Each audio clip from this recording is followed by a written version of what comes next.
Hey everyone, coming to you from Detroit. It's a really nice September afternoon here. It's actually starting to feel a little bit like fall. It's about 68 degrees, which is glorious. So I'm going to give it a minute for people to come online, but let me get ready. So I was taking kind of somewhat of a social media sabbatical in August. I was still doing work to launch the Table Setters, but yeah, wasn't doing anything super intense, and now I'm getting on to start writing some new blogs as we launch the Table Setters and start doing more of these videos.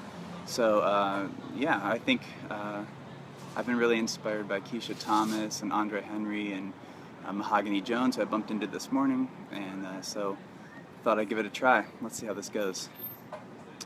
So recently I've been getting some good probing questions on Facebook through my personal pages and friends feeds, and our organizational page at the Table Setters. One of the questions yesterday was, so why are black people encouraged to have pride, but whites are seen as hateful if they are proud? So, first off, I think Wikipedia is helpful here. A language has always had different connotations in different contexts, and culture and society and societal location are certainly a context. So here's a definition. Pride is an inwardly directed emotion that carries two opposite meanings. A negative connotation, pride refers to a foolishly and irrationally corrupt sense of one's personal value, status, or accomplishments, and used synonymously with hubris. But with a positive connotation, pride refers to a humble and content sense of attachment toward one's own value, and toward a whole group of people, and it's a product of praise or just independent self-reflection and self-worth. So, growing up white with pinkish orange skin is a different context than growing up black with brown skin. I believe that too many white people try to claim this is not so. Some desperately want to believe we live in a colorblind world, some desperately believe we live in a world where all lives matter, but it's just not the reality. From God's point of view, sure, yes, Jesus died for all of God's children, but we constantly fail to live into that original design, and in a fallen world, all lives do not matter equally. We know this, it's whether or not we admit it. That's the question. What's up, Stacy? So, I've been recently talking with a new friend, Susie Meister Butler, and she and I have been talking about Jane Elliott, who some of you might remember is the woman that did the experiment with brown eyes, green eyes, and blue eyes. She also has done some other masterful work in exploring what it means to desire to be white. So when white people are asked if they'd like to be treated the way black people are treated in our society, even with all the unfair complaints we hear that white people level at poor black folks about welfare and entitlement, nobody claims that they'd rather be treated as a black person. And why is this? Because we all know that our cultural norms revolve around whiteness. That's what I'm writing about. I hear it every day in some form from other well-meaning white people. Oh, they are just regular, normal people. They're just regular family. But this is a nice neighborhood for people like you. I heard that all day yesterday. So I have to ask myself, and you should ask yourself, who do you imagine is a normal, regular, and nice? So when we talk about pride and the apparent double standard, why blacks are encouraged and whites are discouraged, I think we're talking about two different emotions, and I think it's a little bit like this. So imagine there are two brothers in a family. One is this amazing athlete and the other is not. The athlete wins all kinds of trophies. People come over to be around him because they think he's so awesome.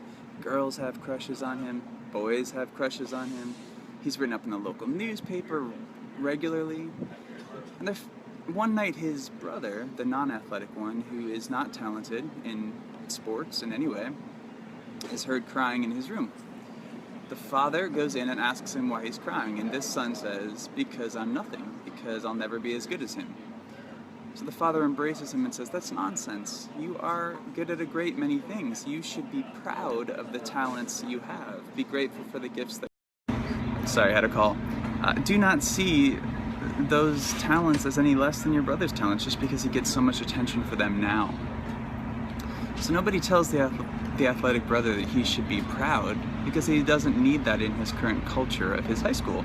In fact, if he walked around saying, I'm so awesome, I'm so proud of who I am, I can do everything, I never drop the ball, I do all right things, I never make a mistake, we would see him as arrogant, suffering from pride.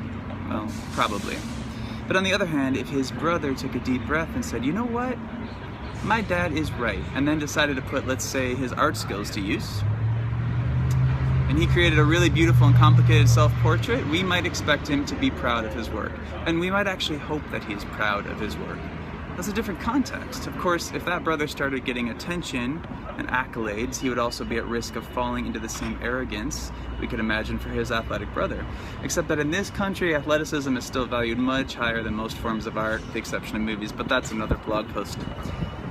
So to specifically answer the original question, why are black people taught to be, or encouraged to be proud and white people aren't, I would say black people in this question, and all of our citizens who are not able to pass as white, are taught both in overt and subtle ways to be ashamed of themselves every single day. There have maybe been some improvements, but when students are given punishments for wearing their hair in an afro, you can't really deny that. I mean, that's 2016. So some of you tell me this is a media invented guilt trip, and I promise you I'm not writing this out of guilt. I'm actually, and I hardly watch CNN, MSNBC, or Fox. We don't have cable, still don't. I feel guilty when I say something mean or do something mean to someone to hurt them. But I'm not feeling guilt as I talk about this or write this. I'm actually feeling hope. And hope that you, if you're white, and this is something you've never considered, that you might start noticing the issue. And you know, if you watch TV commercials, and for me, that really came when I was watching TV commercials on the couch of a African-American family in New Orleans, and noticed, it's very apparent when you're watching that the commercials, when they come on, and you're sitting in a room full of brown-skinned people, that the commercials are all directed at me, trying to sell something to me, and me alone. And it's about my hair, my skin, my way of life, and you can't deny it when you're sitting in a room where you are the minority, but it's all directed at you. And that, like I said, that has changed some since 2000, but if you turn on the local news today, in those homes, do the same thing in those homes. Ask yourselves, who is framed as the villains and who are the heroes?